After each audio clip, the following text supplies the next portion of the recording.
औज़ुबिल्लाहिमिनश्शैतानिर्रजीम बिस्मिल्लाहिर्रहमानिर्रहीम अस्सलाम वालेकुम।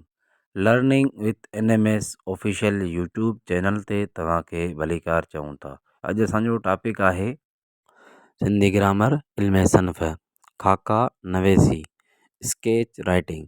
अॼु पंहिंजो टॉपिक आहे सिंधी ग्रामर में इल्म सनफ़ में खाका नवेसी स्केच राइटिंग। हाणे इहो छा थींदो आहे, हाणे पाण इन्हनि खे तफ़सील सां इन लेक्चर में पढ़ंदासीं।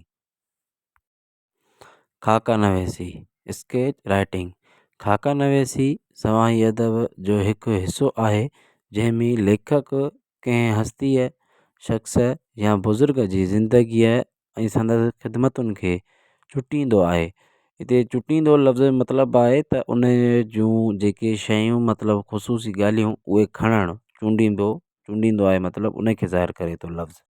ही घणनि हक़ीक़तुनि ऐं रंगनि सां चुटियल न अक्स आहे, न ई वरी को फ़ोटोग्राफ जंहिंमें रवाजी चीज़ बि अची वेंदी आहे। अदब में जंहिंखे खाको नवासी चइबो आहे।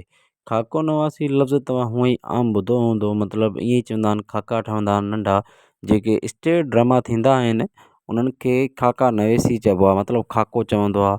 ईअं ई चइबो आहे या हिकिड़ी का अहिड़ी शइ माण्हू ठाहे त बाबा हीउ छा ठहियलु आहे, हीउ हिकु मतिलबु फलाणे शख़्स हस्तीअ जो खाको ठहियलु आहे।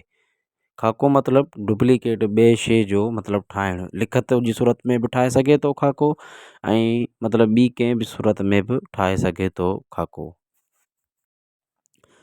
उन में घटि लफ़्ज़नि सां अदबी नमूने कंहिं हस्तीअ शख़्स या बुज़ुर्ग खे चुटियो वेंदो आहे।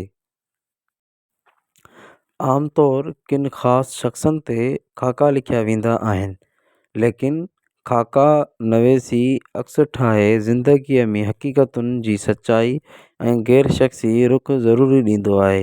हाणे आमतौरु किन ख़ासि शख़्सनि जे लाइ पाण मतिलबु अहिड़े शख़्सनि खे खणंदा आहियूं, पोइ उन्हनि जा जेके मतिलबु अहिड़ा डायलॉग या अहिड़ा गुफ़्तगू थियल लफ़्ज़ खणंदा आहियूं, पोइ उहे कंहिं अक्स में ठाहे करे पोइ वरी ज़ाहिर कंदा आहियूं समाज मुताबिक़ कंहिं खाके में।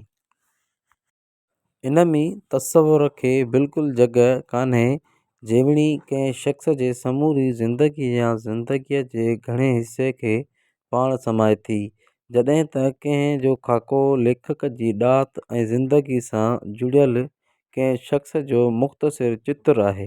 हाणे चित्र लफ़्ज़ बि तव्हांखे मतिलबु सम्झ में अची वियो हूंदो, चित्र छा खे चइबो आहे, मतिलबु कंहिं फ़न जो मुज़ाहिरो करण वारो हिकिड़ो हथ जो पेंटिंग हूंदी आहे उनखे बि चित्र चइबो आहे। ॿियो कंहिंजे डायलॉग या गुफ़्तगू लिखी करे ज़ाहिर करे उनखे बि चित्र चइबो आहे।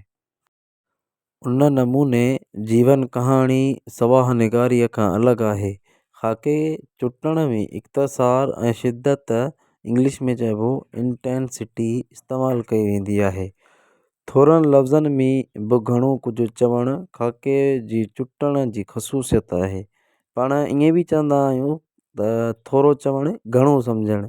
पोइ इंसानु ॿ गुफ़्ता ॻाल्हाईंदो आहे ऐं वरी उनखे चवंदो आहे हिनखे हाणे इलाही करे सम्झ, पोइ उन इहो शामिलु जेके ॻाल्हियूं खाके में अचनि थियूं।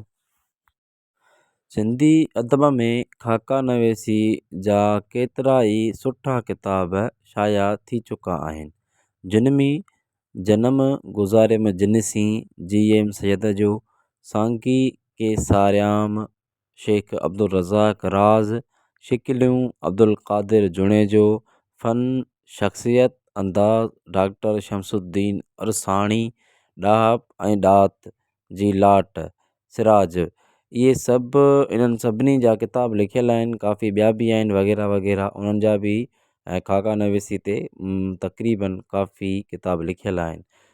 उमेदु आहे त तव्हां सम्झो हूंदो त खाका नवेसी छा चइबो आहे। खाका नवेसी में हिकिड़ी आम जेकी पंहिंजे सम्झ मुताबिक़ इहा शइ आहे त खाको कंहिंजी मतिलबु शिकिल ठाहे त पोइ खाको सॾिबी, या उन जी गुफ़्तगू जा लफ़्ज़ लिखिजनि उहे बि खाको, वरी करे ॾेखारिजनि उहे बि खाको, उन खां बाद में थोरो चवणु घणो सम्झणु इहो बि खाको। काफ़ी अहिड़ियूं शयूं आहिनि जेके खाके खे ज़ाहिर कनि थियूं ऐं सिंधीअ में खाको पाण आमतौरु इस्तेमालु बि कंदा आहियूं। सो मुंहिंजे अंदाज़ में तव्हांखे ॻाल्हि मुकमल सम्झ में अची वई हूंदी। ना आई हुजे तव्हां कमेंट्स में मूंखां ज़रूरु पुछंदा कयो, महिरबानी। उमेदु आहे त तव्हांखे हीउ वीडियो पसंदि आयो हूंदो।